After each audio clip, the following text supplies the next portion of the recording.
En esta presentación abordaremos el análisis de la política exterior del presidente Adolfo Ruiz Cortines a lo largo de su sexenio, que transcurrió entre 1952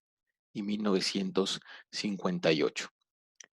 Bien, con esto damos continuidad al análisis de la política exterior de los gobiernos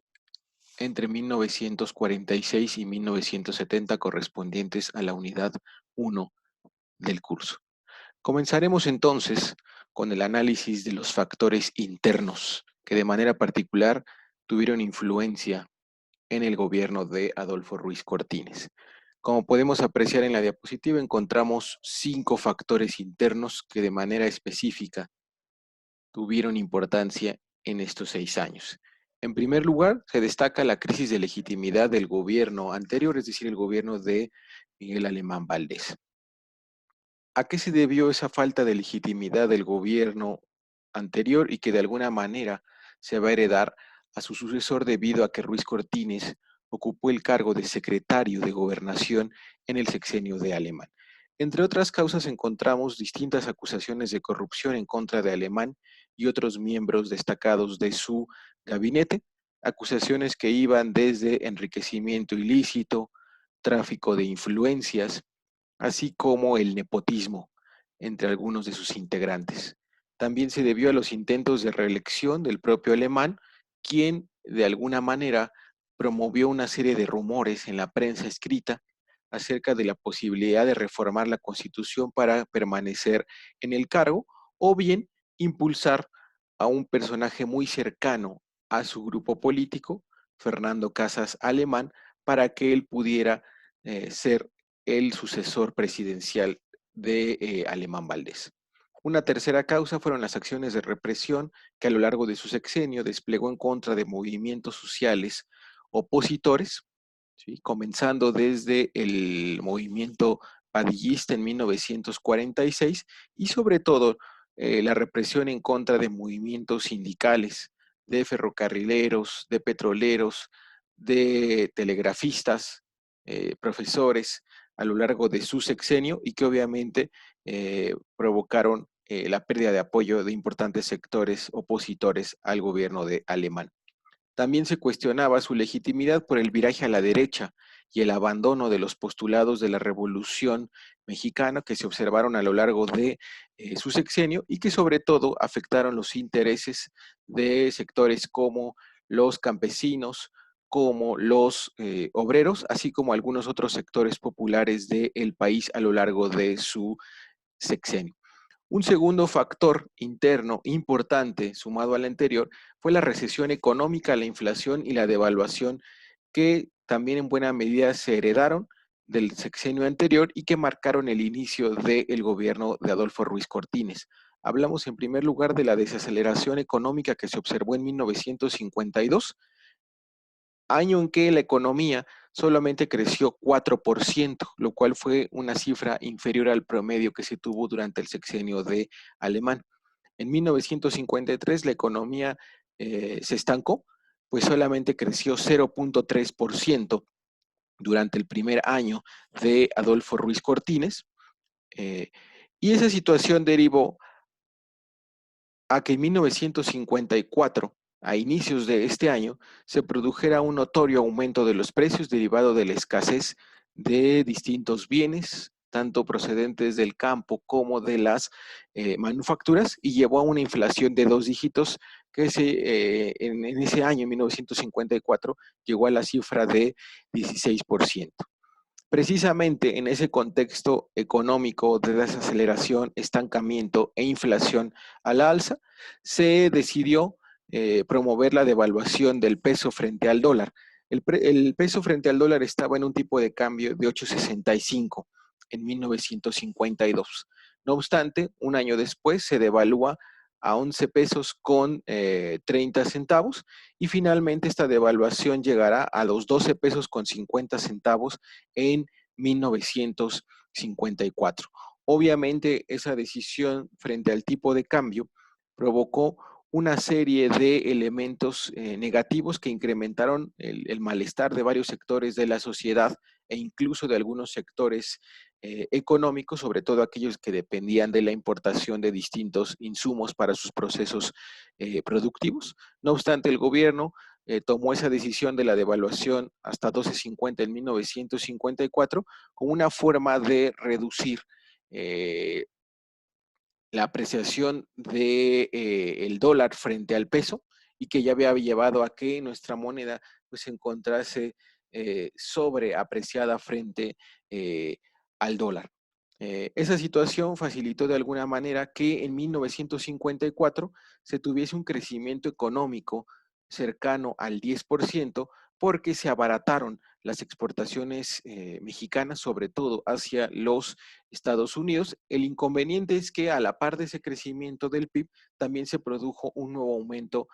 en los precios, situación que va a derivar en un incremento a su vez del gasto público para tratar de reducir los efectos negativos del aumento de precios. Un tercer factor interno que apreciamos en la diapositiva fue que se produjo una nueva escisión al interior del partido en el poder, al interior del PRI. Y nos referimos particularmente a lo que fue el movimiento enriquista. Ese movimiento que tenía como líder a el general Enríquez Guzmán, un antiguo general de la Revolución Mexicana, muy cercano a el movimiento cardenista en su momento y que se había convertido en la figura que aglutinaba a todas aquellas posturas críticas a lo que había sido el sexenio de Miguel Alemán, sobre todo su alejamiento del reparto de tierras, así como de los derechos laborales. El movimiento enriquista se presenta como tal en el proceso electoral de 1952, tratando primero de disputarle la candidatura del PRI a Adolfo Ruiz Cortines, y al no lograrlo, se presenta como una candidatura por separado. Representó así la tercera ruptura dentro del partido oficial, recordando que ya había sido antecedida a su vez en 1946 por el padillismo, encabezado por Ezequiel Padilla, y a su vez encontramos el primer ejemplo de esta ruptura dentro del partido en el poder con el llamado almazanismo en la elección de 1940. Esta, entonces, la candidatura de Enríquez Guzmán sería la tercera, pero al mismo tiempo la última en un largo recorrido del PRI que no vería una nueva división al interior de sus filas en el contexto de la sucesión presidencial, sino hasta la elección de 1988. Quienes integraban al movimiento enriquista, pues tenían una procedencia bastante heterogénea. Eran campesinos, obreros, intelectuales, empresarios, antiguos líderes políticos como el propio presidente Cárdenas. Lo único que unía a toda esta aglomeración de integrantes del movimiento enriquista, pues era su oposición a la continuidad del proyecto alemanista a través de la candidatura de Adolfo Ruiz Cortines. Dentro de su programa, que se presenta como parte de la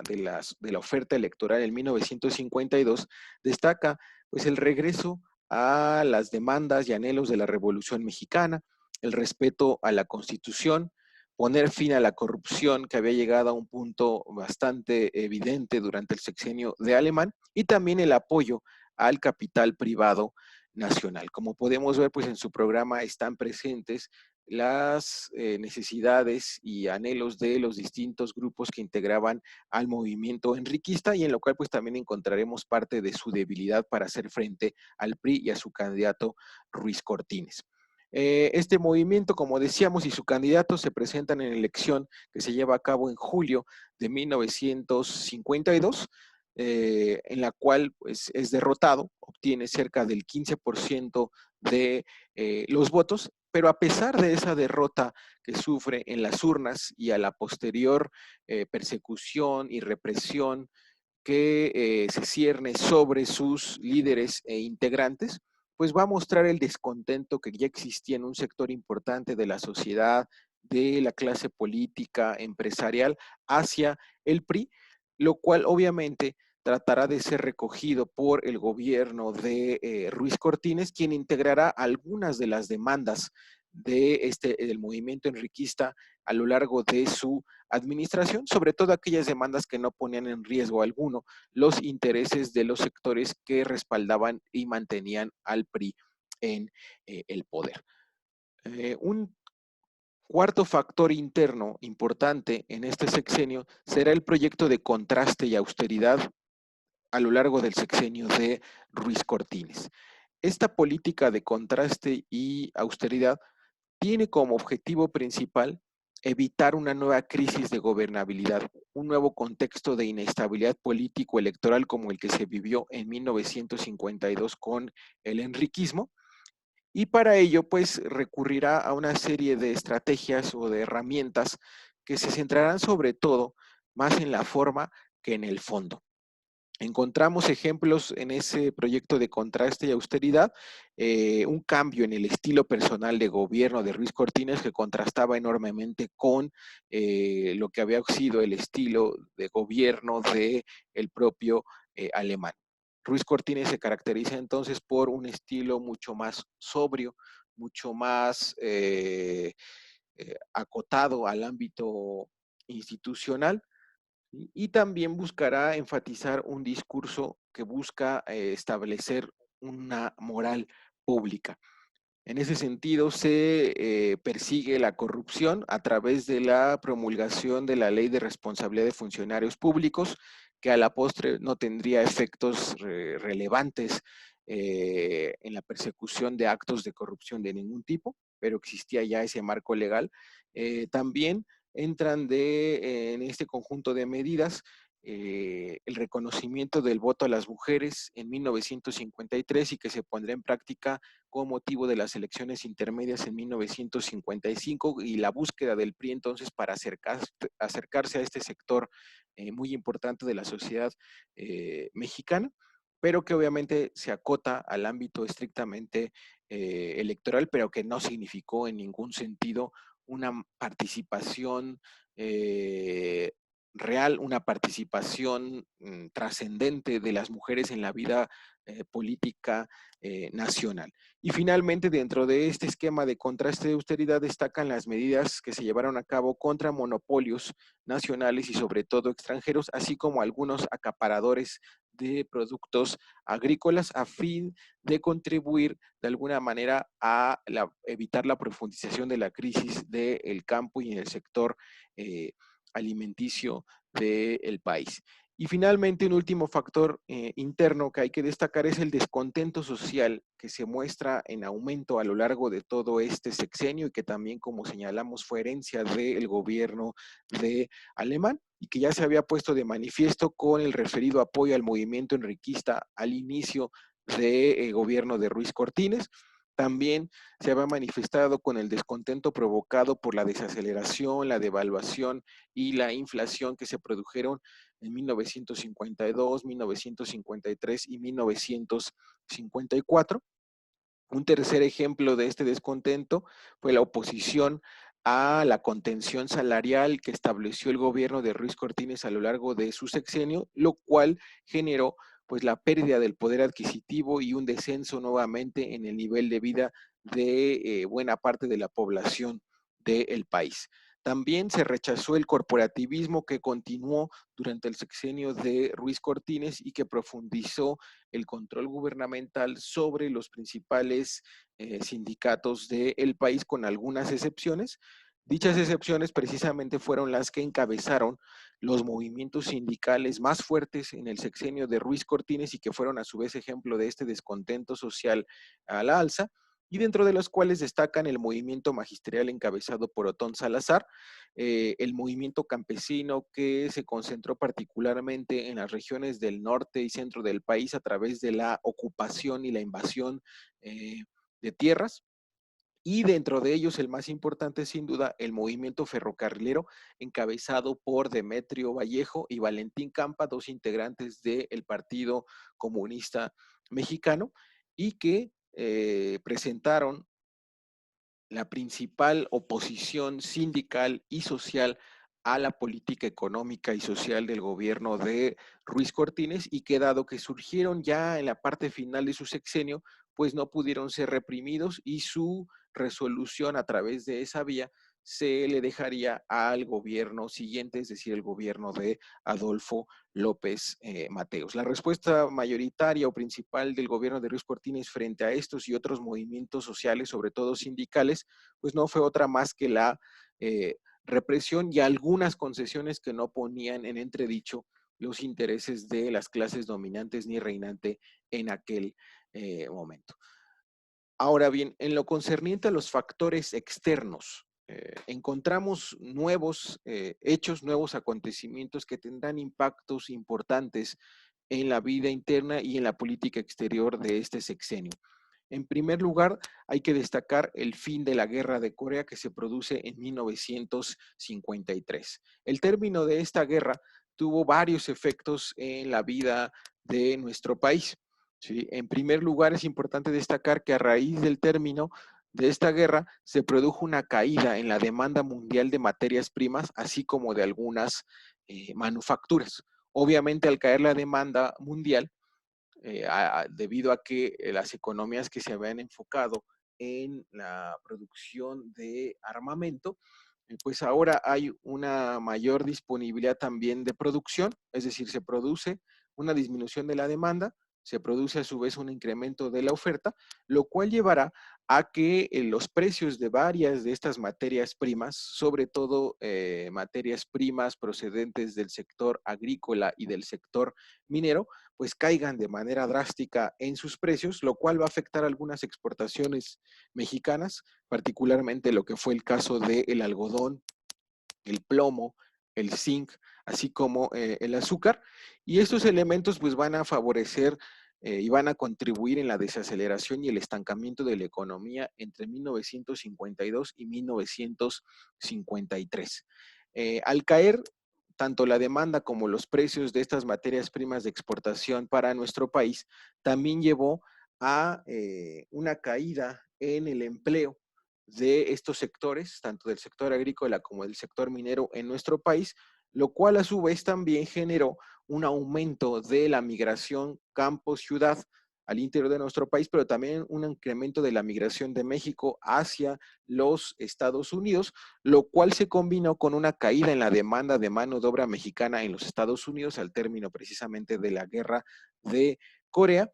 y eso llevó a que el gobierno de los Estados Unidos endureciera su política migratoria hacia nuestro país y se establecieran restricciones a la contratación de migrantes mexicanos, incluso en el contexto de la vigencia del acuerdo bracero, lo cual llevó a que este se tuviese que renegociar en 1954, situación que ya veremos en el momento en que analicemos las acciones de la política exterior de Ruiz Cortines. Ahora, encontramos otro factor externo que fue el cambio de gobierno en los Estados Unidos, también pues a 2 meses prácticamente del inicio de Ruiz Cortines, llega al poder en los Estados Unidos Dwight Eisenhower, ¿no? Un militar muy destacado en la Segunda Guerra Mundial y en el contexto posterior de Guerra Fría, un republicano muy cercano a planteamientos conservadores, cuya llegada a la Casa Blanca, como decíamos, en 1953, pues va a generar una serie de cambios en las distintas políticas públicas de los Estados Unidos. Particularmente nos interesa a nosotros el análisis de su política exterior. Y ahí hay dos elementos que es importante resaltar. ¿Sí? Dwight Eisenhower es promotor y creador de lo que se conoce justamente como la doctrina Eisenhower. Básicamente esta doctrina se refería a una doctrina de represalia masiva frente a la amenaza comunista, es decir, frente a la Unión Soviética. En caso de que Estados Unidos amenazase cualquier interés de los Estados Unidos en el ámbito militar, económico, territorial, geoestratégico en general, recibiría una respuesta contundente y desproporcionada por parte de los Estados Unidos, que incluso contemplaría el uso de armas nucleares. Y el otro elemento será el combate a el comunismo a través de la llamada doctrina de contrainsurgencia comunista. En cualquier ámbito geográfico o territorial en el que Estados Unidos a partir de este momento apreciase la presencia de intereses comunistas o todo aquello que por Estados Unidos fuese catalogado como tal, Estados Unidos tendría que llevar a cabo acciones también contundentes. Estos cambios entonces en la política exterior en general de los Estados Unidos a partir del inicio de este nuevo gobierno en 1953, pues tendrían repercusiones importantes en el ámbito de el Departamento de Estado y particularmente en sus relaciones con América Latina. En el caso del Departamento de Estado, esta perspectiva de Eisenhower se refuerza con el nombramiento de John Foster Dulles al frente del Departamento de Estado y por lo tanto de la política exterior de los Estados Unidos. John Foster Dulles para ese momento era reconocido ya en el ámbito político de los Estados Unidos como un destacado promotor de la lucha contra el comunismo en los Estados Unidos y en cualquier ámbito fundamental para sus intereses, América Latina incluida. Y no solo eso, no solo se reconocía a este personaje por esa perspectiva ideológica alineada completamente a la perspectiva anticomunista, sino también porque era un abogado y accionista muy cercano a intereses corporativos de los Estados Unidos, particularmente la United Fruit Company, de la cual él y su familia eran accionistas importantes, y obviamente estos intereses corporativos de carácter personal pues los va a plasmar en algunas acciones de la política exterior a partir de ese momento. En el caso de la política exterior de los Estados Unidos hacia América Latina, pues destacarán dos ámbitos, el ámbito de la seguridad hemisférica y el ámbito de la economía y el comercio. En el primer caso, el terreno de la seguridad hemisférica, se tratará de llegar a pactos o programas de ayuda mutua entre los Estados Unidos y distintos países de la región latinoamericana, a través de los cuales Estados Unidos promovería la venta, entrega de armamento, sobre todo armamento que se había utilizado en la Segunda Guerra Mundial y en la recién terminada Guerra de Corea, así como en el entrenamiento y la capacitación militar de los integrantes de las Fuerzas Armadas y Policíacas de los países latinoamericanos que firmaran este tipo de acuerdos bilaterales. Estos acuerdos bilaterales serían complementados también con intervenciones armadas en nombre del combate al comunismo en caso de que la estrategia de disuasión y de represalia masiva de la que ya hablamos no surtiera efectos. En el terreno de la economía y el comercio, pues el Departamento de Estado promovería una serie de préstamos y de créditos para los países latinoamericanos y también una política que favoreciera el acceso a las inversiones estadounidenses, así como la apertura de los mercados que, como recordamos, pues estaban en un contexto de corte proteccionista por las ideas y la política que se promovía desde la CEPAL y las ideas de Prebisch, y que justamente estaban apegadas al modelo de industrialización por sustitución de importaciones y que obviamente pues representaba una amenaza y un obstáculo para los intereses económicos y comerciales de los Estados Unidos. Un tercer factor externo que aparece es el macartismo. Este macartismo, que debe su nombre a el apellido de un senador estadounidense, Joseph McCarthy, pues tuvo enorme influencia en la vida política interna y en la política exterior de los Estados Unidos, en la parte final del gobierno de Truman y en la parte inicial del gobierno de Eisenhower. Es decir, básicamente se reconoce en la historia de los Estados Unidos a 1950 y 1956 como el periodo de apogeo del macartismo, ¿no? Que no era otra cosa más que la persecución a todo aquello que fuese catalogado como comunista o como ajeno a los intereses estadounidenses en el contexto de la Guerra Fría. Se convirtió pues en la retórica hegemónica al interior de los Estados Unidos, decíamos en la primera mitad de la década de los 50, y en el marco de esta estrategia macartista se creó el Comité de Actividades No Americanas para perseguir, decíamos, todas aquellas ideas e intereses que en el marco de ese comité encabezado por el senador McCarthy fuesen tachados como no americanos. En nombre entonces del macartismo se persiguió a cientos e incluso miles de funcionarios, intelectuales, académicos, artistas, sobre todo de la industria literaria y particularmente la industria cinematográfica, quienes ante cualquier declaración sospechosa por parte de este comité, pues eran llamados a comparecer a el Senado de los Estados Unidos y en varios de esos casos fueron destituidos de sus cargos, fueron perseguidos, fueron sentenciados y también en algunos de dichos casos fueron sentenciados a la pena de muerte. ¿Sí? Entonces es importante cómo el macartismo tiene una gran influencia en la vida política de los Estados Unidos en el contexto del inicio del sexenio de Adolfo Ruiz Cortines,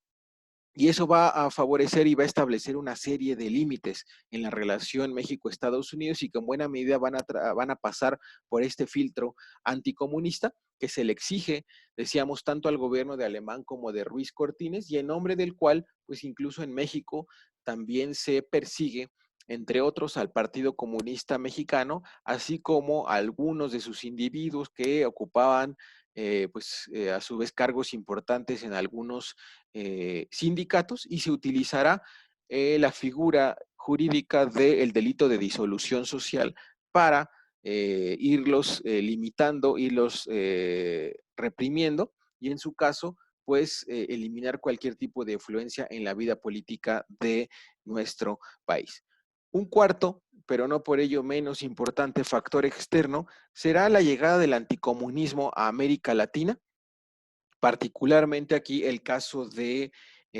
Guatemala en 1954. En este contexto del auge del anticomunismo en Estados Unidos, que ya hemos descrito con uno de sus ejemplos más importantes, que fue el macartismo, y no solo a Estados Unidos, sino al continente americano y algunos sectores nacionales de varios países de esta región,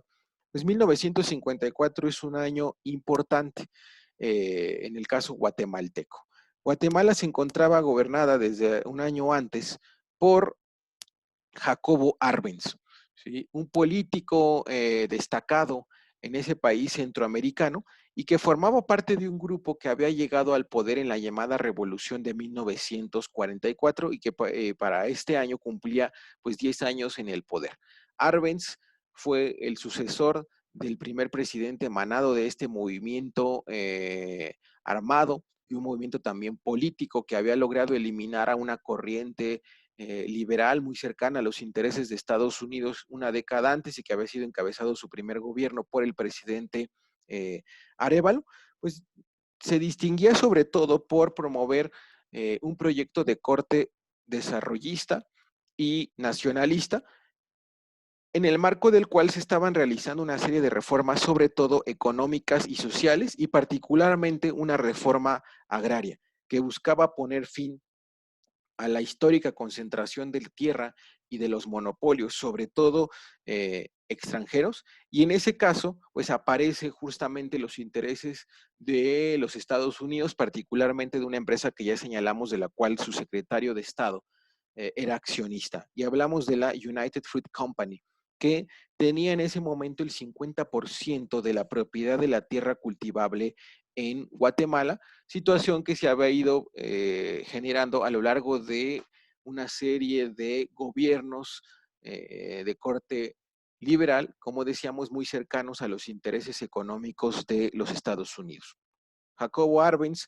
tiene en la mira esta enorme propiedad agrícola de la United Fruit Company y decreta a partir de una nueva ley agraria la expropiación de más de 156,000 hectáreas de la United Fruit Company, pero no por tratarse de la United Fruit, sino por ser la propietaria mayoritaria de la tierra cultivable en Guatemala y cuya mayoría de tierras se encontraba sin producir, ¿no? Eran tierras ociosas y como parte fundamental del proyecto de Arbenz era generar el crecimiento de la economía guatemalteca, pues tenía que poner a producir esas tierras y qué mejor que hacerlo aprovechando también un cambio en la propiedad de las mismas. Por supuesto que este carácter reformista, nacionalista y agrarista del gobierno encabezado por Arbenz, pues generó la oposición y el rechazo de los Estados Unidos, quien a través de su embajador en Guatemala, pues comienza a organizar a una serie de sectores opositores al gobierno de Arbenz, ubicados sobre todo en la cúpula de la Iglesia Católica, en un sector empresarial, particularmente terratenientes, dueños de minas, accionistas de el sector ferroviario, principalmente, para que se genere una gran alianza opositora de derecha hacia los proyectos y acciones del gobierno de Arbenz, quien va a ser inmediatamente tildado de ser un aliado del comunismo internacional y por lo tanto una amenaza inadmisible para los intereses de los Estados Unidos en el contexto de la Guerra Fría y en el contexto del nuevo gobierno de Eisenhower. Sin duda el caso guatemalteco será un caso fundamental para entender este cambio en la política exterior de los Estados Unidos hacia la región y particularmente marcará el inicio de una nueva etapa de intervenciones militares promovidas, auspiciadas desde Washington en contra de todo aquello que se pudiese acusar de comunista, aunque en esencia pues fuesen simplemente gobiernos de corte desarrollista, nacionalista y reformista, como lo fue el caso de Arbenz, cuyos elementos también explicaremos con mayor detalle una vez que lleguemos al análisis de las acciones de la política exterior de Ruiz Cortines. Bien, en cuanto a la evaluación de la capacidad, ¿no? Es decir, frente a ese contexto interno e internacional que acabamos de describir, ¿cuáles eran las posibilidades de acción en el exterior del gobierno de Ruiz Cortines? La mayoría de los factores que acabamos de señalar, pues iban en contra o en detrimento de la capacidad de acción y por lo tanto limitaban los objetivos, estrategias y acciones de este gobierno. Entre los elementos que iban en contra de esa capacidad, pues hablamos de esa falta de legitimidad que heredó Ruiz Cortines y que no pudo, digamos, superar a lo largo de su sección a pesar de las acciones que ya señalamos. También el comportamiento económico que pues inicialmente fue una desaceleración, después un estancamiento, y que si bien se ve recuperando a lo largo de su sexenio, pues no generó una transformación en el nivel de vida de la población, sobre todo debido al incremento de los precios, la inflación, la devaluación. Un tercer factor en contra fue la dependencia de los créditos, sobre todo externos. En la medida en que México fue incrementando esa necesidad de acceder a los préstamos de los Estados Unidos, pues también veía limitada su capacidad de disentir y de alejarse de los objetivos y de los límites que establecía la política exterior de los Estados Unidos y como ya bien pues estaba enfocada en intereses tanto en el ámbito de la seguridad hemisférica como de sus intereses económicos y comerciales. También señalamos ya cuáles fueron todos los efectos que tuvo el final de la guerra de Corea en 1953 y que en su mayoría pues afectaron la capacidad económica, incrementaron el desempleo, incrementaron la necesidad crediticia de México hacia los Estados Unidos y todo ello pues también va a ir en detrimento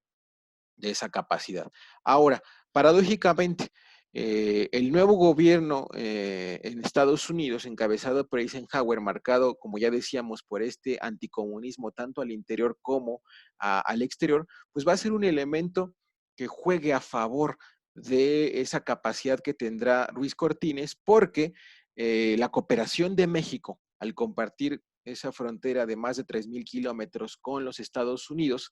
pues generaba que Eisenhower tuviese también que ceder en algunas de las necesidades y de las acciones, tanto al interior como al exterior, que llevará a cabo el gobierno de Ruiz Cortines, porque anteponía la colaboración de Ruiz Cortines en el combate al comunismo, tanto a nivel internacional como ahora en el continente americano, a algunos intereses de carácter económico muy específicos, ¿no? Ahí claramente este era un factor potencial y que tendría que ser aprovechado por los actores encargados de tomar y ejecutar las decisiones en materia de política exterior, si es que lograban pues aprovechar ese margen de negociación que tenían con el gobierno de los Estados Unidos y que veremos en algunos casos concretos si se aprovecharon por parte tanto de la Secretaría como de Relaciones Exteriores como de algunas otras dependencias gubernamentales. Ahora, los objetivos de la política exterior de Ruiz Cortines van a ser muy limitados, van a ser muy específicos. Vemos cómo la mayoría de ellos se vinculan a la relación con los Estados Unidos, que sin duda va a ser el margen de acción más importante de la política exterior durante estos 6 años. Hablamos sobre todo también de objetivos económicos como la atracción de inversiones y créditos externos, que en realidad pues era un objetivo que continuaba a su vez la política exterior de Alemán. Por lo tanto, al tener esa necesidad de capitales de los Estados Unidos, se trataría de mantener una buena relación con este país a fin de no dañar la relación económica y financiera por algunos otros factores en el contexto de la Guerra Fría. Y un tercer objetivo será precisamente evitar que hechos derivados de la Guerra Fría pudiesen interferir en asuntos internos de nuestro país y también en la relación con los Estados Unidos. Entonces vamos a observar cómo a raíz de estos objetivos, pues la mayoría de las acciones, estrategias se van a enfocar en la relación con el vecino del norte, aunque ello no implicó que se tuviesen algunas otras acciones en distintos ámbitos y regiones de la política exterior de nuestro país, pero sin duda los más importantes se dieron en la relación con los Estados Unidos. Ahora bien,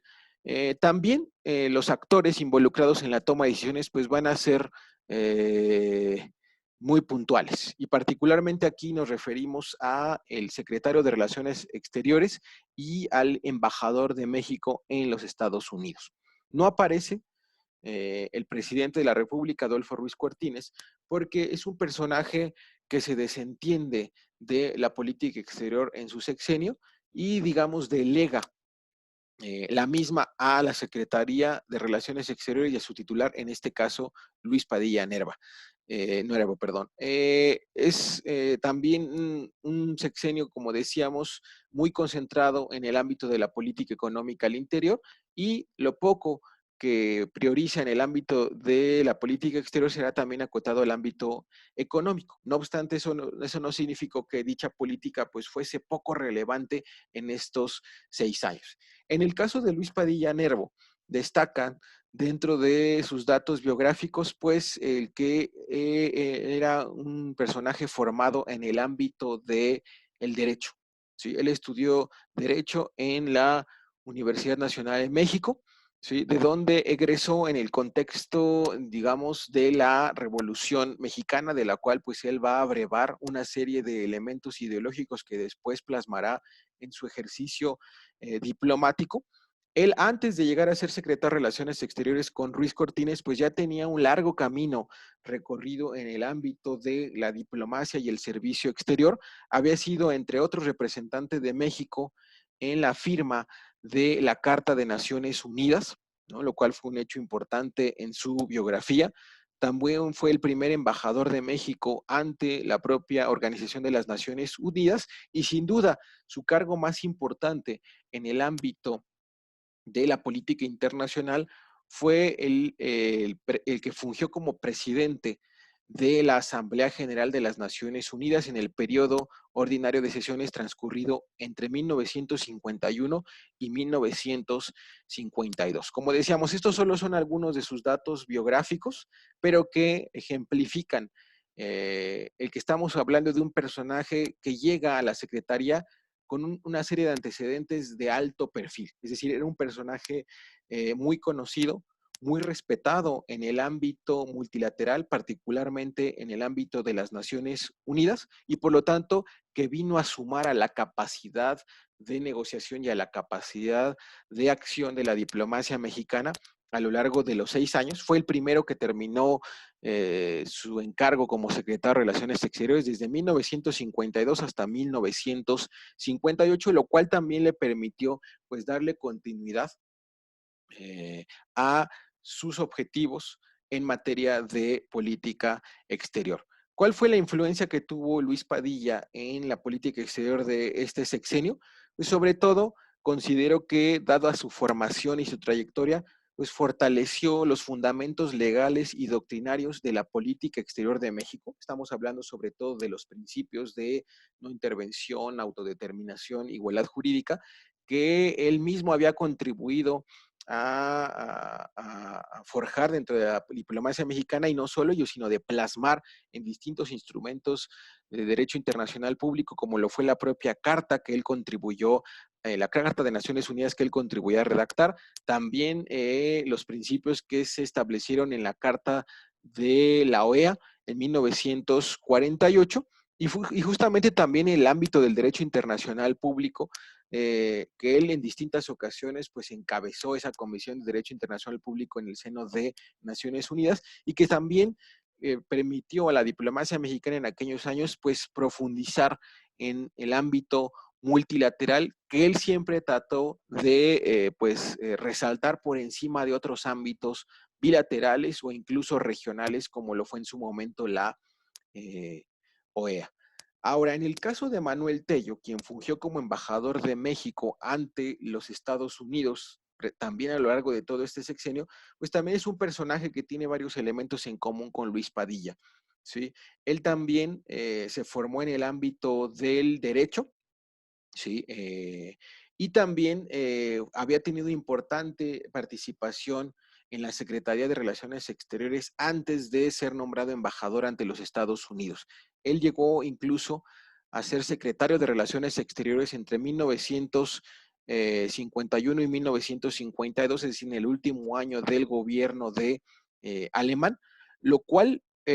pues fue importante porque envió un mensaje de la importancia que tenía para Ruiz Cortines las relaciones con los Estados Unidos, porque al ser secretario de Relaciones Exteriores en el gobierno de Alemán y ahora ser embajador, pues significaba precisamente una deferencia muy importante hacia el gobierno encabezado por Eisenhower. Entonces, en cuanto a su contribución eh, en la política exterior del periodo, pues apuntala la relación con los Estados Unidos, favoreció que se recurriera a diversas estrategias en la relación bilateral, entre otras, por ejemplo, promovió mucho el cabildeo en el Congreso y no una relación estrictamente a nivel presidencial o a nivel de Cancillería, sino el que México utilizara distintas herramientas de negociación más allá de la presidencial y de la vía diplomática a través de ese lobby que él promovió y que él sugirió a distintos integrantes del sector empresarial de nuestro país en reuniones con el Congreso y con algunos otros actores. Y también se encargó de construir relaciones amistosas con actores tanto gubernamentales como no gubernamentales que ya lo conocían a él por haber sido secretario de Relaciones Exteriores y que, digamos, él cultivó a lo largo de los años en que fungió como embajador. Entonces observamos en resumen que tanto Luis Padilla como Manuel Tello pues contribuyeron y sumaron a incrementar en la medida de lo posible la capacidad de negociación y de toma de decisiones en el ámbito de la política exterior de México en estos años. Ahora bien, pasando ya a la parte de la ejecución de esta política exterior, decíamos, por supuesto, que la mayor parte de las acciones se centraron en la relación con los Estados Unidos. Y ahí hay que destacar, en primer lugar, la reunión que tuvieron Ruiz Cortines y Dwight Eisenhower en 1953. ¿No? A menos de un año del inicio de sus respectivas administraciones, los dos presidentes se reúnen en México, en la franja fronteriza con los Estados Unidos, para inaugurar la presa Falcón. ¿Sí? Más allá del hecho en sí de la inauguración de esa presa, pues esa reunión fue importante en dos sentidos. Uno, por ser un símbolo de la importancia y la continuidad para ambos presidentes y sus respectivos gobiernos de la relación que habían ido cultivando desde el periodo anterior, que fue, pues, digamos, el inicio de la Guerra Fría. Entonces, fue importante que se reuniesen, que mandaran este mensaje de amistad y de apoyo mutuo, y sobre todo, pues Eisenhower aprovechó esta reunión con Ruiz Cortines para ratificar el apoyo de México a los Estados Unidos frente a la amenaza comunista que, como decíamos, pues fue la pieza clave de su política eh, exterior. Entonces, con esta reunión inicial, ¿sí? Se manda un mensaje de respaldo, ¿sí? Y no solo bilateral, sino sobre todo de México hacia la política exterior de Eisenhower que estaba justamente comenzando. Ahora bien, más allá de este encuentro inicial, uno de los elementos que, como hemos visto, pues marcó buena parte de la relación bilateral, como hasta la fecha lo sigue siendo, que es el tema migratorio, pero que en aquellos años pasaba por la situación del acuerdo bracero vigente desde la Segunda Guerra Mundial. En este caso, entramos a un contexto de una nueva renegociación entre 1953 y 1954, porque como habíamos dicho, pues el término de la guerra de Corea generó una serie de desavenencias entre los dos gobiernos en materia migratoria y se buscó llegar a nuevos términos de este acuerdo. ¿Sí? Los Estados Unidos sobre todo buscaban pues hacer menos concesiones a los trabajadores mexicanos que fuesen parte de este acuerdo. ¿Sí? Estados Unidos bajó o buscó que se redujese el salario que se les pagaría a los trabajadores mexicanos, buscó menos obligaciones para los empleadores estadounidenses y más obligaciones para el gobierno de nuestro país. ¿Sí? En general fue una negociación bastante complicada. ¿Sí? Durante varios meses no se llegó a ningún avance significativo. Estados Unidos presionaba con no renovar este acuerdo, con entonces dejar libres a sus empleadores, sobre todo en los estados sureños, para que ellos determinasen las condiciones de contratación y presionar a México para evitar la migración indocumentada a través de los estados del norte del país. ¿Sí? Después de varios amagues, después de varios fracasos en la negociación, finalmente en 1954 ambas partes llegaron a el compromiso que por parte de los Estados Unidos se comprometían en este caso a lograr que sus empleadores respetasen los lineamientos de este nuevo acuerdo bracero y a su vez nuestro país haría todo lo posible, incluso el uso de la fuerza como llegó a ser el caso en el contexto de la negociación para evitar la migración indocumentada hacia los Estados Unidos. Esto llevó y generó a que finalmente, como decíamos, en 1954, un año bastante complicado para México, como decíamos, en términos económicos, por la devaluación, por el rechazo de varios sectores sociales, se aceptase este nuevo acuerdo, que en realidad pues resultó favorable para los intereses estadounidenses porque tuvo que hacer cada vez menos concesiones a nuestro país, dejando también a su vez en mayor desprotección a los trabajadores mexicanos. Y el ejemplo de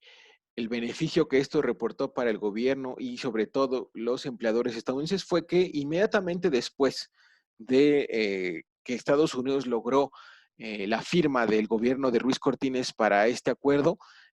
pues comenzó una política migratoria bastante restrictiva que se tradujo en pues, deportaciones muy numerosas que llegaron a la cifra de 1 millón de indocumentados mexicanos entre 1954 y 1958. Este ejemplo de la negociación del acuerdo bracero en el gobierno de Ruiz Cortines, pues pone de manifiesto la enorme asimetría y la dependencia que México tenía hacia los Estados Unidos en distintos flancos y que le impedía, pues de alguna u otra manera, ejercer mayor presión para que los Estados Unidos no solo renovasen el acuerdo, sino que sobre todo cumpliesen con las exigencias de dar un salario mínimo similar al que se pagaba en aquel país y por lo tanto afectar los intereses, en este caso ya de la mano de obra mexicana.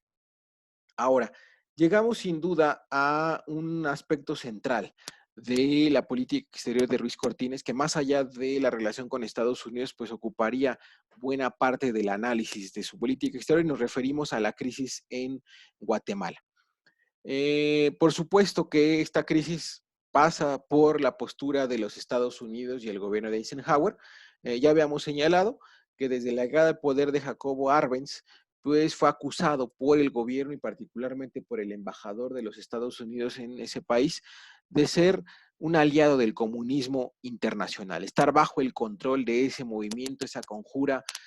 comunista que era inadmisible en el contexto de la Guerra Fría. ¿Sí? Esa situación llevó a que Estados Unidos solicitara a la OEA una acción colectiva y por lo tanto una reunión de consulta de los ministros de Relaciones Exteriores para que se dedicaran a analizar el tema del gobierno de Arbenz y sobre todo las acciones que tomarían a propuesta de los Estados Unidos. Por supuesto que esa situación solo era la fachada o el pretexto que Estados Unidos trató de utilizar, puesto que en el fondo el origen del descontento de Eisenhower fue pues el conjunto de reformas, sobre todo agrarias, por parte de Arbenz y los daños que éstas estaban provocando a los intereses muy particulares de la United Food Company, propiedad de ciudadanos estadounidenses, particularmente de algunos integrantes de su propio gobierno. Estados Unidos también lo que buscaba era impedir otro precedente en la región como lo había sido la expropiación petrolera mexicana en 1938, ahora en 1953-54 con el gobierno guatemalteco, por lo que trató de aprovechar la Guerra Fría, el combate al comunismo y el marco institucional que le brindaban tanto el TIAR y la OEA para cumplir con sus objetivos. Por supuesto, esta situación obligó a que el gobierno mexicano, a través de su secretario de Relaciones Exteriores, pues manifestara un conjunto de posturas y de acciones. ¿Sí? Sobre todo, México recurrió a la estrategia de anteponer los principios de no intervención y autodeterminación del gobierno guatemalteco,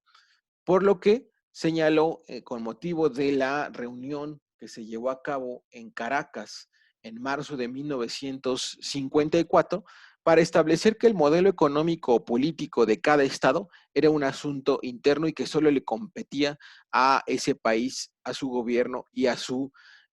sociedad. ¿Sí? Llegó incluso a señalar, lo cual no dejó de causar polémica, que si algún país adoptaba el comunismo era su derecho, y la OEA no tenía a su vez el derecho de intervenir porque justamente uno de los principios de la Carta de Bogotá era precisamente el principio de no intervención y autodeterminación.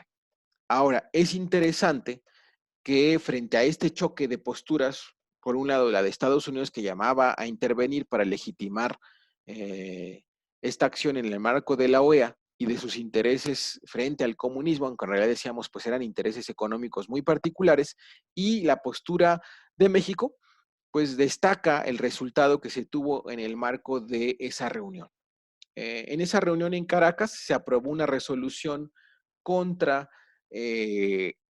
la intervención del comunismo internacional, ¿sí? Y se aprobó la Declaración de Solidaridad para la Preservación de la Integración Política de los Estados Americanos contra la intervención comunista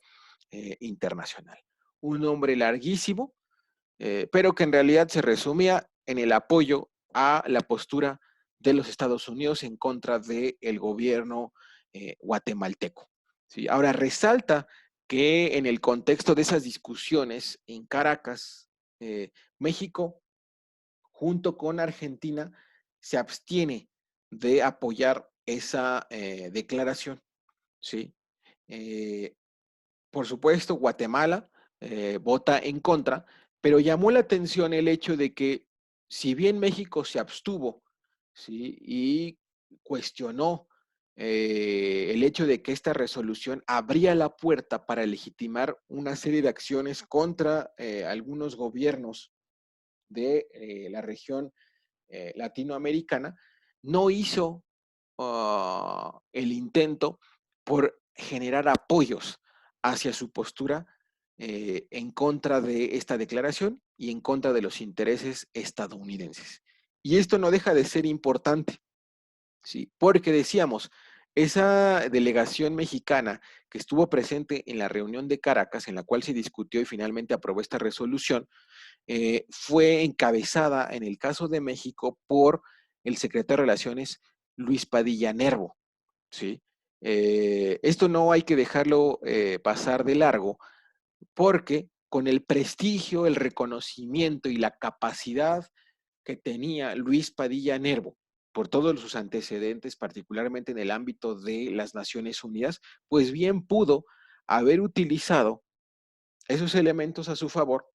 ¿sí? Para que la mayoría de los países presentes en esa reunión rechazase la propuesta de Washington. No obstante, y eso queda de manifiesto en el texto de México y el Mundo, es reconocido por el propio secretario de Estado de los Estados Unidos diciendo, es cierto, ¿sí? México no se alineó, no se apegó a lo que Estados Unidos esperaba de él, pero tampoco hizo nada por generar una coalición en contra de los intereses de los Estados Unidos, y bien lo pudo haber hecho Luis Padilla en ese contexto. No obstante, se limitó a abstenerse junto con Argentina, pero esta resolución pasó sin ningún problema. Lo importante entonces es que al amparo de esta resolución de la OEA y el hecho de que se invocara por parte de Estados Unidos Altiar, porque sus intereses y los intereses del continente estaban siendo amenazados por esa presencia comunista internacional personalizada en la figura de Jacobo Arbenz. Pocos días después, el presidente Arbenz es derrocado, ¿sí? A través de una invasión promovida por integrantes del ejército guatemalteco, ¿sí? Detractores de Arbenz, que habían sido entrenados y financiados por los Estados Unidos, entran a Guatemala desde Honduras y Nicaragua, por supuesto, dos países que tenían estos programas de ayuda mutua con los Estados Unidos. Cuando ingresan las tropas, que en realidad no eran muy numerosas,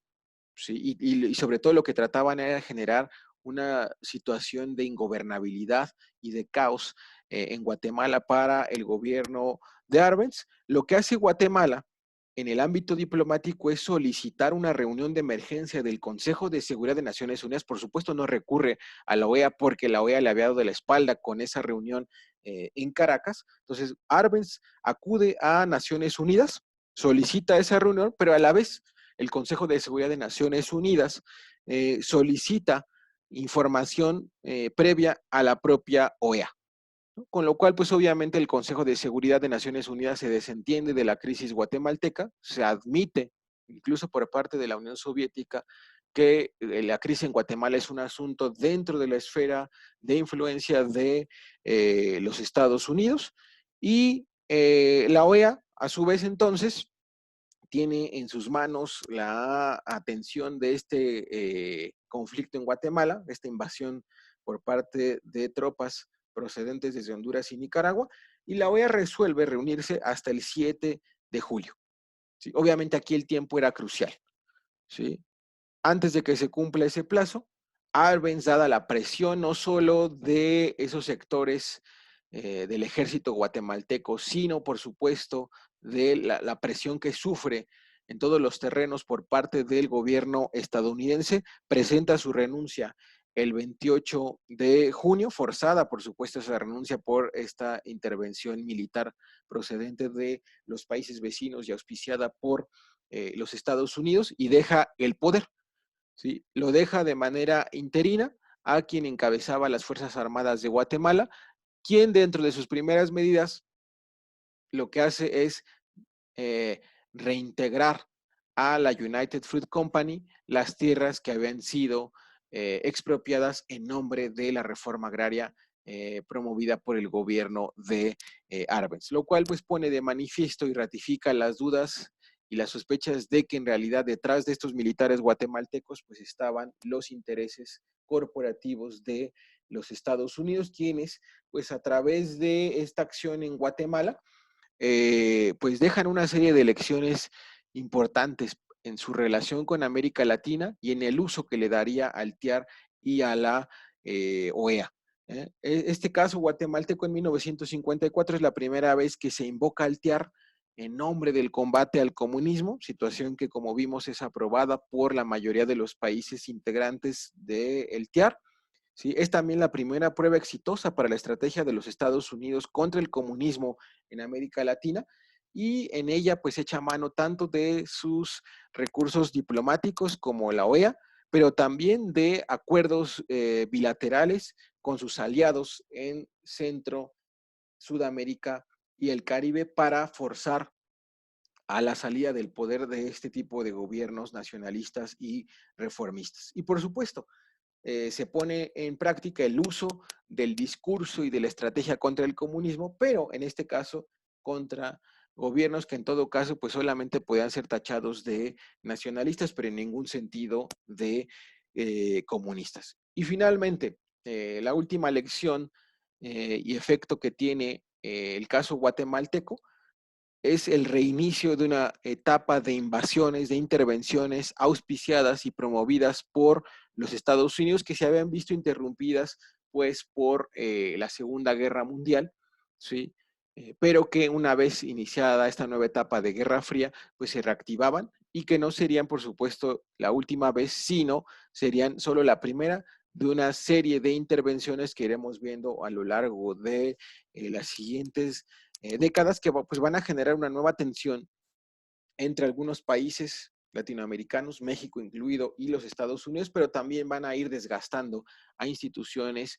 y acuerdos como la OEA y el TIAR respectivamente. Ahora, otro tipo de acciones, pues será, decíamos, la búsqueda de créditos por parte del gobierno de Ruiz Cortines, ¿sí? Y pues aquí importante será esta medida, sobre todo después de la devaluación del 54 y la necesidad de créditos e inversiones del extranjero. ¿Por qué? Pues porque obviamente esa devaluación significó una caída en los ingresos producto de las exportaciones de nuestro país, quien ante la necesidad de incrementar su gasto, ¿sí? Y ante la negativa también, al igual que en el sexenio anterior, de realizar una reforma fiscal para allegar de recursos propios al gobierno, pues recurre a las fuentes crediticias de el exterior. Y obviamente esto va a ser importante porque en la medida en que el gobierno de Ruiz Cortines recurre a esos créditos, sobre todo de Estados Unidos, pues Estados Unidos lo va a aprovechar para condicionar a México, ¿sí? Estos préstamos a cambio de que modifique su política. Por ejemplo, en el caso de la aviación comercial y las aguas eh, territoriales. ¿Sí? Esto sobre todo tenía que ver con el hecho de que el gobierno de Ruiz Cortines pues buscaba mantener en control de las aerolíneas mexicanas, obviamente estamos hablando en ese contexto de mexicana, el control de las rutas con de algunos vuelos entre México y los Estados Unidos. Estados Unidos presiona para que en la operación de esas rutas también se incorpore a empresas aéreas estadounidenses, situación que finalmente logra porque justamente empieza a condicionar algunos préstamos a que México vaya abriendo gradualmente su sector aéreo. En el caso que sí no tuvo tanto éxito Estados Unidos fue en el terreno de la interpretación jurídica que tenía el gobierno mexicano sobre las aguas territoriales, en donde México reconocía que eran 9 millas y defendía esas 9 millas como parte de las aguas territoriales de México, mientras que los Estados Unidos reconocían simplemente 3. Esto era importante sobre todo en el tema de la industria pesquera, ¿sí? Porque las embarcaciones estadounidenses, que sobre todo en la región del Pacífico, querían capturar productos del mar dentro de esas 9 millas náuticas. México rechazaba esta medida señalando que eran parte de su territorio. Sí, ahí sí Estados Unidos respetó en la mayoría de los casos estas 9 millas y no fue posible que México modificase su postura, sino que incluso México la llevó a la Conferencia sobre el Derecho Internacional del Mar que se realiza también en este caso. Ahora entonces, más allá de estos diferendos, lo cierto es que Estados Unidos apoyó eh, la entrega de créditos a nuestro país. El más importante de ellos fue por 50 millones de dólares, sobre todo para que se utilizara en la construcción y ampliación de la industria ferroviaria y también de la explotación minera, pues porque para Estados Unidos también era importante seguir atando a México a esta dependencia financiera hacia la banca estadounidense y porque tampoco, como veíamos, pues México era una amenaza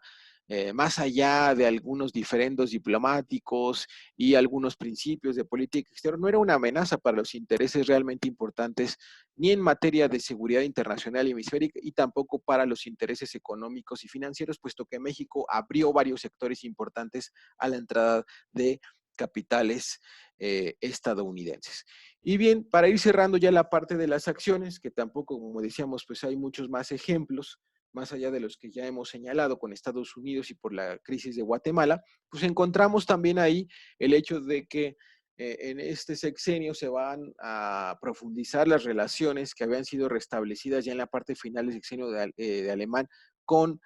Japón, sobre todo una vez que el gobierno de este último ratifica los acuerdos de San Francisco en el contexto de Naciones Unidas, y quien aparece pues en la imagen es Octavio Paz, quien va a ser nombrado como el primer embajador de México ante Japón, y quien va sobre todo a promover una serie de acciones, sí en materia tradicional, como el acuerdo de navegación y comercio, pero sobre todo en el ámbito cultural, en el cual pues se busca profundizar ese ámbito de la diplomacia cultural mexicana, sobre todo con este país asiático, que sirviese también como punta de lanza para un conjunto de relaciones más amplias en aquella región del mundo. Y pues una acción importante es la organización de la Exposición de México en Tokio, aprovechando precisamente la riqueza y diversidad cultural de nuestro país, y pues también aprovechando la presencia y la plataforma que ofrecía este país para el fortalecimiento a su vez de la presencia de México en Asia, que como decíamos, pues históricamente había sido muy escasa y que se había visto interrumpida por la Segunda Guerra Mundial. Ahora, también en el caso del continente asiático, y al cual hay que sumar también el continente africano, pues la política exterior de nuestro país, y ahí sí de manera muy destacada por los esfuerzos de Luis Padilla desde el ámbito de Naciones Unidas y su experiencia en el ámbito también de la Asamblea General, pues apoya la descolonización, que pues en estos momentos vivía una primera etapa muy importante que se había abierto con el término de la Segunda Guerra Mundial, el desmantelamiento de esos imperios en Asia y África, sobre todo de Francia y de Reino Unido, y no solo apoya el reconocimiento de estos nuevos países, sino que también establece relaciones con la mayoría de ellos. Se establecen sobre todo en el terreno diplomático, en el terreno formal, pero en muy pocos casos se produce ya el nombramiento de embajadores y la apertura de sedes diplomáticas, pues porque obviamente había una restricción presupuestal que no podía salvarse en el corto plazo, pero digamos sí favorece, digamos, el hecho de que México sea reconocido, sobre todo en el ámbito de Naciones Unidas y particularmente de su Asamblea General, y también del Consejo Económico y Social y del entonces Consejo de Administración Fiduciaria, como uno de los principales promotores del reconocimiento a este proceso de descolonización. También se suma como parte de las acciones importantes el hecho de que se mantienen relaciones con Israel que habían sido, ya como vimos, establecidas en el sexenio anterior, y se ratifica en este caso un convenio comercial, pues que no dejó de ser, digamos, simbólico más que estratégico para nuestro país, pero que hablaba pues de este intento limitado y estéril en este caso para diversificar el comercio exterior de nuestro país. Y cerrando también este ámbito de las acciones, no dejamos de hacer referencia a la visita que realiza el emperador de Etiopía, Haile Selassie, en 1954, quien, habiendo a su vez hecho gestiones con el gobierno de alemán, pues logró concretar eh, una visita oficial, la primera visita de un jefe de Estado etíope a nuestro país en el sexenio de Ruiz Cortines, y que sobre todo utiliza esa visita a nuestro país para agradecer a México sobre todo lo que había hecho el gobierno de Lázaro Cárdenas cuando en el contexto de la entonces Sociedad de Naciones, pues fue prácticamente el único país que protesta por la invasión italiana a este país africano, ¿sí? Y que denuncia a nuestro país en el contexto de la Sociedad de Naciones, prácticamente en solitario, como decíamos, y que pues no va a ser olvidada varios años después, pues ya prácticamente 17 años después, ahora con esta visita oficial de Selassie a México, quien pues entrega una serie de reconocimientos a el gobierno mexicano, y que incluso hasta la fecha podríamos decir representa pues el aspecto más importante de la relación entre México y este país eh, africano, y que por supuesto también reconocía lo que fue en su conjunto la política exterior anticolonial, antiimperial y solidaria que desplegó en su momento el gobierno de Lázaro Cárdenas. Bien, como penúltimo punto, en cuanto a las estrategias que es posible deducir, decíamos ya en su momento, el haber hecho uso del cabildeo o lobby con actores, digamos, no tradicionales en la relación con los Estados Unidos. Ahí como ejemplos de este cabildeo, pues está lo que hizo y coordinó el embajador Manuel Tello con motivo de la ley Simpson, que era una ley que fundamentalmente se dirigía a establecer una serie de aranceles a las importaciones de minerales y algunas otras materias primas procedentes de México, y que el embajador Tello trató de, digamos, promover reuniones entre dueños de empresas mexicanas del sector primario y del sector industrial con distintos integrantes del Congreso estadounidense, y que fueron exitosas porque lograron que se dejara fuera de esas medidas proteccionistas a las importaciones procedentes de México. También se promovió el cabildeo con algunos integrantes del ejército estadounidense para evitar que participara en la frontera con México, justamente en el contexto de la renegociación del acuerdo bracero. También estas medidas favorecieron que el ejército estadounidense no fuese finalmente desplegado, aunque decíamos pues fue a cambio de que sí lo hiciera el ejército mexicano. Otra estrategia que es posible constatar fue el hecho de que México le dio un trato preferente a las inversiones privadas de los Estados Unidos en nuestro país, pues como un gesto y como una señal de que Estados Unidos no tenía nada que temer frente a la política económica del gobierno de Ruiz Cortines, y eso, como decíamos, pues a cambio de créditos, inversiones y el respeto de los Estados Unidos a algunas medidas de política exterior que no eran bien vistas en los Estados Unidos. Y una tercera estrategia que, como decíamos, se manifestó sobre todo en el contexto de la OEA y con motivo particularmente de la crisis en Guatemala de 1954, fue el hecho de que, pudiéndolo hacer, el gobierno mexicano y particularmente la Secretaría de Relaciones Exteriores no buscó en ningún momento el apoyo para sus posturas contra los intereses de los Estados Unidos en el plano internacional y sobre todo en el plano de los países latinoamericanos, ¿no? Entonces, México se limitó a disentir, sobre todo en el caso guatemalteco, de los intereses de los Estados Unidos, pero no aprovechó su capacidad, su prestigio y su reconocimiento para construir una alianza en contra de los Estados Unidos. Y obviamente esa estrategia pues iba muy en el sentido de no generar una mayor tensión entre México y los Estados Unidos. Y finalmente, a manera de evaluación frente a los objetivos que se habían trazado al inicio de la administración en materia de política exterior, pues fue evidente el éxito en algunos de ellos, particularmente los objetivos económicos hacia el exterior, pues se logró duplicar las inversiones y los créditos procedentes del extranjero, la mayoría de ellos de los Estados Unidos. Nosotros decíamos que en ese sentido la política exterior sí contribuyó a que México contase con los recursos procedentes del extranjero para financiar esa política de gasto expansiva que se siguió sobre todo a partir de la devaluación de 1954. No obstante este éxito en el terreno de la relación con Estados Unidos y la relación económica en particular, pues la política exterior de Ruiz Cortines es reconocida así en la mayoría de los textos que la han analizado, y lo pudimos también constatar con lo limitado de las acciones, algo en el ámbito estadounidense y latinoamericano, como una política exterior pasiva, ¿sí? Una política exterior reactiva,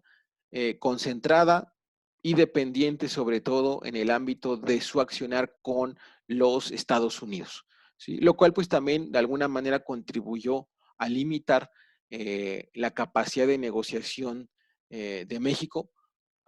frente a otros ámbitos de su relación, salvo algunas excepciones que ya han sido señaladas. También es importante reconocer que pues México recurrió en varias ocasiones al abstencionismo como una postura y como una decisión de política exterior, particularmente en el ámbito multilateral. Entonces, para muchos es una postura, digamos, débil. Incluso en su momento se le cuestionó, ya una vez que dejó el cargo a Luis Padilla Neero, por qué México y su Secretaría de Relaciones no manifestó una crítica más abierta a lo que fue la intervención de Estados Unidos en contra del gobierno de Arbenz. Y pues, digamos, de alguna manera el propio Padilla reconoce que si bien México no fue más allá, no fue tajante y claro en el sentido de cuestionar y rechazar esa intervención, pues tampoco su capacidad económica le permitía poner en riesgo esos créditos y esa inversión procedente de Estados Unidos, pues a partir de la defensa de una serie de principios de su política exterior.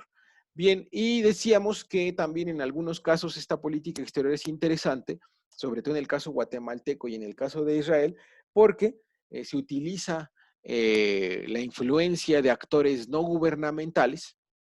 en la toma de decisiones. Decíamos, México asume esa postura frente a la crisis de Guatemala porque lo que busca es también, digamos, acercar al gobierno de Ruiz Cortines con algunos sectores de la izquierda mexicana.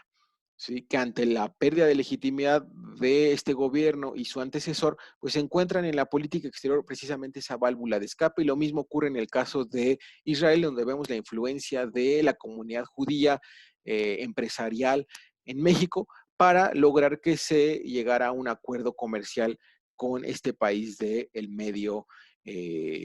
Oriente. Bien, con esto entonces terminamos la evaluación y el análisis de la política exterior del gobierno de Ruiz Cortines entre 1952 y 1958, ¿sí? Y pues obviamente el bajo perfil que se dio a la política exterior en este sexenio, no por supuesto una inacción, ni tampoco el hecho de que se quedase en un plano muy poco relevante para el gobierno, pues también será la pauta para que en el siguiente sexenio se busque recurrir, ¿sí?, a una política exterior menos pasiva, ¿sí?, menos reactiva, lo cual no necesariamente en ese contexto pues significará mejores resultados para los objetivos y los intereses de el país.